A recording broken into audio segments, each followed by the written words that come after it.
Have you ever looked at a to-do list or a pile of worries and felt frozen?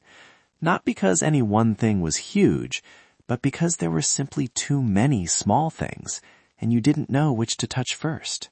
Welcome to The Healing Pen, a podcast about the power of creative writing to help you process stress, reconnect with yourself, and write your way through burnout.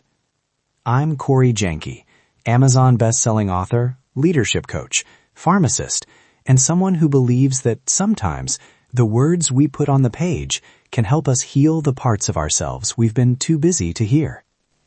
If you've been carrying too much for too long, you're in the right place. So take a breath, grab a pen, and let's start writing our way back to ourselves. This is The Healing Pen. A few years ago, I remember a day when nothing felt truly urgent and everything felt urgent. My inbox pinged with little asks, a colleague needed a quick consult, my kiddo wanted help with a project that suddenly became tonight's deadline, the coffee pot broke. I sat at my desk, cursor blinking, and I couldn't write a single sentence. My brain kept flitting between problems, and every attempt to pick one thing felt like denying 10 others. I felt paralyzed by small crises. What helped was a tiny shift. I took 3 index cards and wrote one thing per card, the things that kept showing up in my head. Then I gave each card a single question. Does this need action in the next 24 hours? Can I make meaningful progress on this in one writing session? Or can I safely set it aside and revisit later? That simple sorting let me stop chasing every ping. I could see a map. I could write again, first to deal with the urgent, then to mend what was doable, then to put a few things in a temporary archive so my mind could rest. If that sounds familiar, you're not alone. Many people recovering from burnout describe the same internal mess: scattered attention, low energy, and an avalanche of small nagging stories. I should respond. I should fix this. I should be better. That make writing feel impossible. The emotional tension here is not the size of the problem. It's the cognitive load of too many problems at once. That overload erodes the possibility of clear action and honest writing. So here's the core idea I want to teach you today: narrative triage. Think of it like medical triage for your inner stories. Instead of trying to fix everything at once, you sort what you're carrying into 3 categories: urgent, mendable, archive. Each category gets a different kind of attention: fast action, short repair, or safe holding. The goal is not perfection. The goal is clarity and momentum. Let me define the 3 categories in practical terms. Urgent. These are items that, if not addressed within 24 to 72 hours, will cause immediate harm or a clear fallout: missing a critical deadline, an urgent conversation that could resolve or worsen a situation. Mendable. These are things you can make meaningful progress on in a focused writing session or a small action: drafting an email, clarifying a boundary, processing a painful interaction enough to choose a next step. Archive. These are worries that are draining but not actionable right now: ruminative thoughts, what-ifs, or long-term projects you don't have bandwidth for today. Archive doesn't mean never. It means not now, and I will make a gentle plan to revisit. A few quick heuristics to decide. If you can imagine a real negative consequence in the next couple of days, it's probably urgent.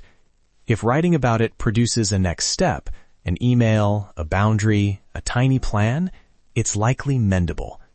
If the writing mostly just loops and leaves you emotionally drained with no clear next move, consider archive for now. Use kindness when you label. This is a tool, not a test. Okay, practice time. We'll do 3 short, focused writing bursts. You can choose 3, 5, or 7 minutes per prompt, depending on your energy. Set a timer on your phone and let your pen or keyboard move without editing. If you prefer, speak into a voice memo. The purpose is momentum, not prose.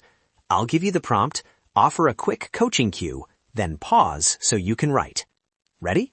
Prompt 1. Urgent. Write one short description of what is truly time-sensitive right now. Describe the situation in one sentence, then write the smallest possible next action you can take within 24 hours.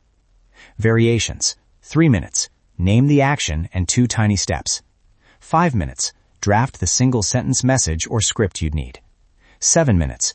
Write the short message and a brief plan for follow-up. Start your timer now and begin. Welcome back. How did that feel? Even a tiny action written down can shift weight off your shoulders. If you noticed the impulse to fix everything, bring your attention back to the one smallest next step you wrote. Prompt 2. Mendable.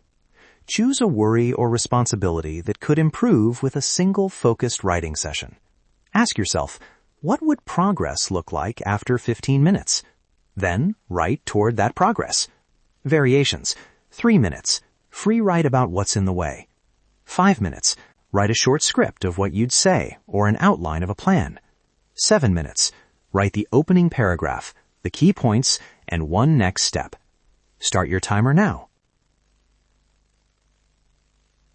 If your mind wandered to other items, gently note that and bring it back. Triage is about letting some things be quiet long enough to actually help the things you can help. Good. Notice the difference in your chest or your thinking after giving each category the right-sized attention. You haven't fixed everything, but you have a map, and maps reduce fear. A few final coaching notes before we close. First, be merciful with yourself. Categorizing is not moral judgment, it's triage. Second, limit to list.